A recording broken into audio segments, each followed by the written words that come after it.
और हाजिर ब्रेक के बाद नजर डालेंगे कुछ और अहम खबरों पर। बता दें कि जामताड़ा नगर पंचायत के नवनियुक्त अध्यक्ष आशा गुप्ता ने ईद के मौके पर अपने आवास पर जरूरतमंद महिलाओं के बीच साड़ी और लक्षा का वितरण किया है। इस कार्यक्रम में बड़ी संख्या में महिलाओं ने भाग लिया और पहल की सराहना की। आशा गुप्ता ने कहा कि ईद भाईचारे और खुशी बांटने का पर्व है। कार्यक्रम का नेतृत्व समाज सेवी तरुण कुमार गुप्ता ने किया, जिन्होंने आगे भी समाज सेवा जारी रखने की बात कही है। आज ईद के मौके पे प्रतिवर्ष की तरह इस वर्ष भी मैंने सेवइयाँ और साड़ी बांटने का काम किया है, ताकि मैं उन मुस्लिम महिलाओं को, दीदियों को, माताओं, बहनों को कुछ अपनी तरफ से मैं कुछ मुँह मीठा करा सकूं। ये भाईचारे और खुशियों का पर्व है। एक दूसरे को आपस में गले मिल करके, एक दूसरे का दुख सुख बांट करके ही ईद मनाया जाता है।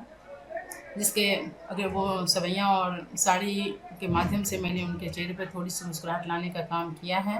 और मैं चाहती हूँ कि इस ईद के मौके पे हम सभी जो यहाँ हज़ारों की संख्या में माताएं एवं बहनें बैठी हैं, एक दूसरे को गले मिल करके खुशियाँ बांटें, क्योंकि खुशियाँ बांटने से ही खुशियाँ बढ़ती है और सबों के चेहरे पे खुशियाँ आती हैं। देखिए, हर साल की बात इस साल भी ईद के मौके पे जो हमारी मुस्लिम माताएं बहनें हैं, उनके बीच में सेवई और साड़ी लच्छा बांटने का जो हम लोग का परंपरा चला आ रहा है। आज इस बीच भी हम लोग ईद के मौके पे सारी जो नगर पंचायत की हर वार्ड की जो महिलाएं हैं उनको बुलाए थे, अपेक्षित किए थे। और हम लोग भी चाहते हैं कि जो ईद का पर्व है, एक खुशियों का पर्व है, भाईचारे का पर्व है, हम लोग गले मिल करके ईद मनाएं। अब पटना में बिहार कांग्रेस ने एनडीए सरकार की वोट और विधायक चोरी की नीति के खिलाफ विरोध प्रदर्शन किया। प्रदेश कांग्रेस अध्यक्ष राजेश राम के नेतृत्व में कांग्रेस कार्यकर्ताओं ने प्रधानमंत्री नरेंद्र मोदी का पुतला जलाकर सरकार की नीतियों का विरोध किया। राजेश राम ने कहा कि बीजेपी सत्ता में बने रहने के लिए लोकतंत्र के मूल सिद्धांतों का उल्लंघन कर रही है। विपक्षी विधायकों को डराया जा रहा है, दबाव डाला जा रहा है। कांग्रेस ने जोर देकर कहा कि जनता की आवाज और वोट सर्वोपरि है और वे इस तरह की नीतियों के खिलाफ लगातार संघर्ष करते रहेंगे, चाहे वो सड़क हो या संसद।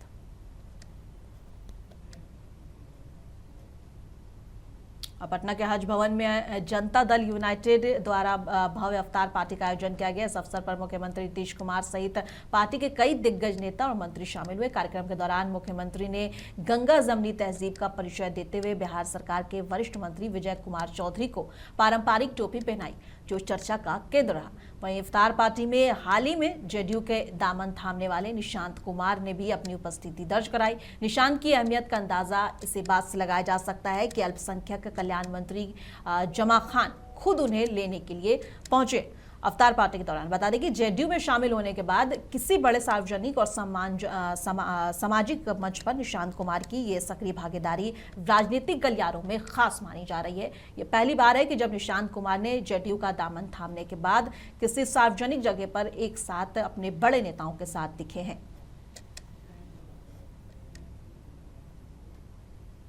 बिहार में एनडीए की सभी 5 राज्यसभा सीटों पर जीत के बाद क्रॉस वोटिंग की आशंकाओं पर आरजेडी सांसद मीसा भारती ने अपनी प्रतिक्रिया देते हुए हॉर्स ट्रेडिंग की आशंका जताई है। उन्होंने कहा कि विधायकों को एजेंसियों का हवाला देकर धमकाया जाता है, जिससे विधायक डर जाते हैं और उन्हें इसी तरह से रोका जाता है। इसमें कोई शक की गुंजाइश तो बची नहीं है कि जिस तरह से आप देखिए कि 5 सीटों पे चुनाव होना था और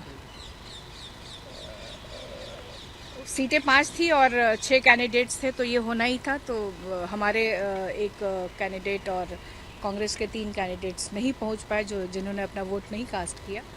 तो कहीं ना कहीं आशंका है पार्टी को और सभी दलों को कि हॉर्स ट्रेडिंग हुई है, या हॉर्स ट्रेडिंग हुई हो या भारतीय जनता पार्टी ने जिस तरह से अपने एजेंसियों का इस्तेमाल करके उनको डराने धमकाने का काम किया हो, ईडी, सीबीआई, इनकम टैक्स, या उनके ऊपर कोई केसेस हो, तो उससे रिलेटेड बहुत सारे बिहार से न्यूज़ इस तरह के भी आ रही है कि उनके ऊपर कुछ ना कुछ केसेस हैं जिसकी वजह से उनको धमका करके वोट लिया गया है।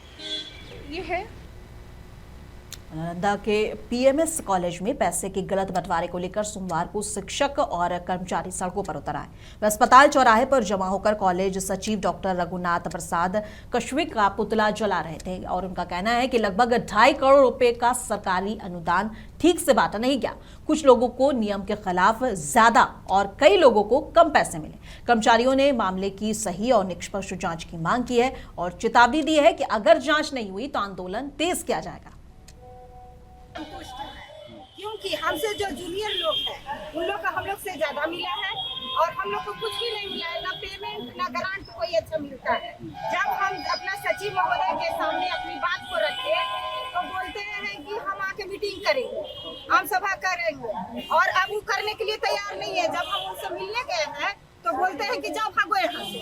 वो हम लोग के साथ अच्छे ढंग से बातचीत नहीं की है, उसके खिलाफ हम लोग कर रहे हैं। क्या कर रहे हैं आज यहाँ पर आप? क्या मांग है आपका?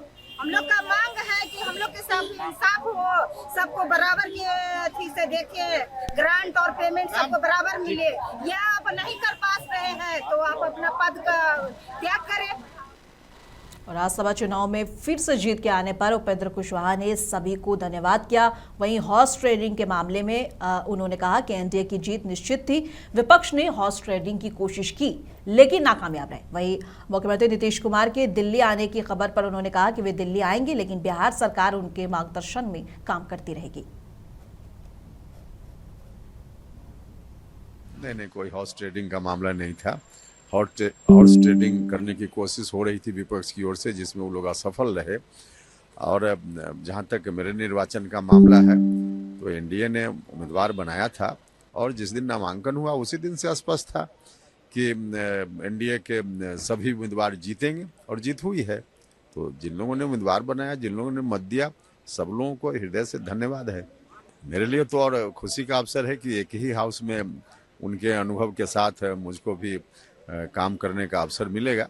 तो नीतीश जी भी, हम सब लोग दिल्ली से रहकर अब बिहार की सेवा करेंगे। मैंने पहले बदलाव, या तो ठीक है कि नीतीश जी जब मुख्यमंत्री के पद से इस्तीफा देंगे तो नई मंत्रिपरिषद आएगी, लेकिन नई मंत्रिपरिषद आएगी, एनडीए की मंत्रिपरिषद आज भी है, आगे भी एनडीए की मंत्रिपरिषद होगी। तो एनडीए की सरकार पहले ही से अच्छा काम कर रही है, आने वाली सरकार भी अच्छा काम करेगी। सारण में नाबालिग लड़की के साथ दुष्कर्म और हत्या के मामले में ने बिहार में कानून व्यवस्था पर एक बार फिर सवाल खड़े कर दिए हैं। जनसुराज के प्रदेश अध्यक्ष मनोज भारती ने कहा है कि प्रशासन ने मामले को दबाने की कोशिश की और पीड़ित परिवार से कहा कि किसी का दोष नहीं है। उन्होंने इसे नीट छात्रा मामले की याद दिलाने वाला बताया।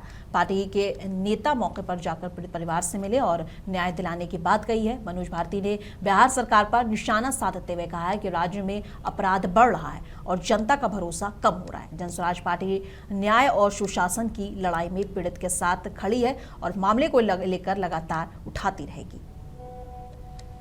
सारण जिले में एक ऐसी घटना हुई जिसके बारे में जानकर हम सब बेहद दुखी और स्पीचलेस, जिसको कहते हैं स्पीचलेस हैं।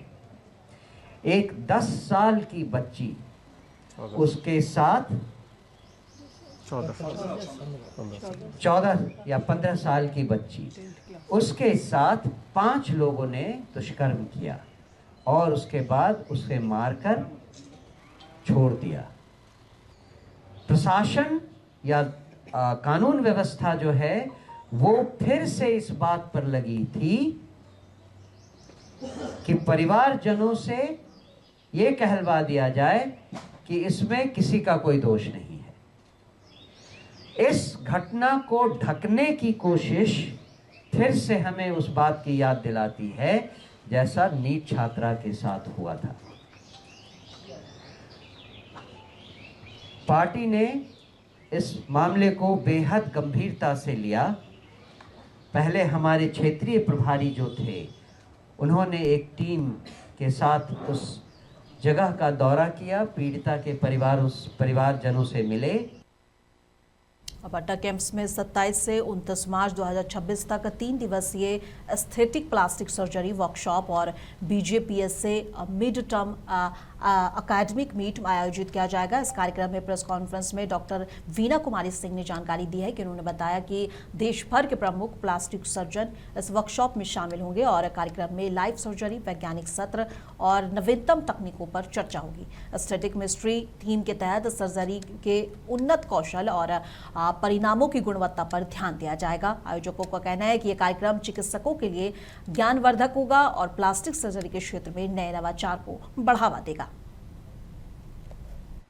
जो है 3 दिवसीय है और Indian association of aesthetic plastic surgeon society की तरफ से हो रहा है। इसमें मेनली जो कॉस्मेटिक सर्जरीज होते हैं, ब्रेस्ट का आकार बढ़ाना, घटाना, पेट की चर्बी कम करना, नाक की सर्जरी होती है, पलकों की सर्जरी होती है, जबड़े की सर्जरी, बोटॉक्स, फिलर्स और फेस लिफ्ट, ये सारे का डेमोन्स्ट्रेशन है उसमें।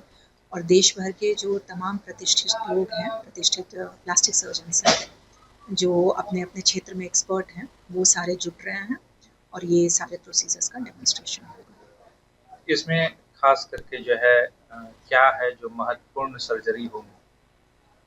इसमें सबसे ज़्यादा जो ज़रूरी ये बताना चाह रहे थे हम कि कई बार मरीजों को ये पता नहीं होता है कि अगर उन्हें कॉस्मेटिक सर्जरी चाहिए तो किसके पास जाएं। तो हम लोग वो प्रोसीजर्स दिखाएंगे जिन प्रोसीजर्स के लिए प्लास्टिक सर्जन्स एक्सपर्ट होते हैं। जैसे ब्रेस्ट का आकार बढ़ाना, घटाना, ये प्लास्टिक सर्जरी के डोमेन में है। इम्प्लांट लगाना है, ये चर्बी घटाना है।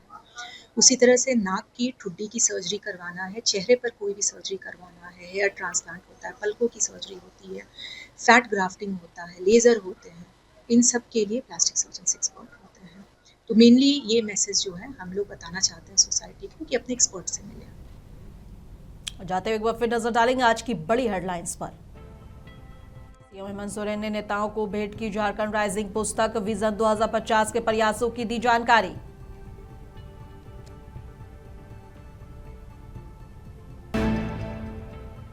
मुख्यमंत्री आवास में गूंजी अमन चैन की दुआ, सीएम हेमंत सोरेन की दावत इफ्तार में उमड़ा जन सैलाब।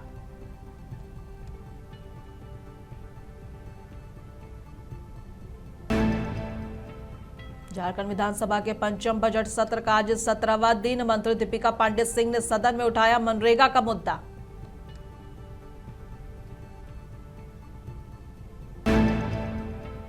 जामताड़ा में पुलिया निर्माण में पाई गई भारी अनियमितता, डीसी ने मौके पर पहुंचकर की जांच, कार्रवाई के दिए निर्देश।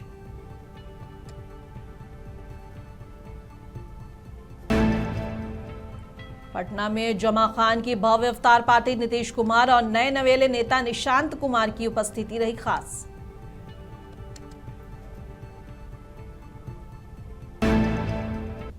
मुंसफ जोहर की खबरों में बस इतना ही। कल फिर मिलेंगे इसी वक्त, तब तक के लिए देश दुनिया की तमाम खबरों के लिए बने रहें मुंसफ टीवी के साथ।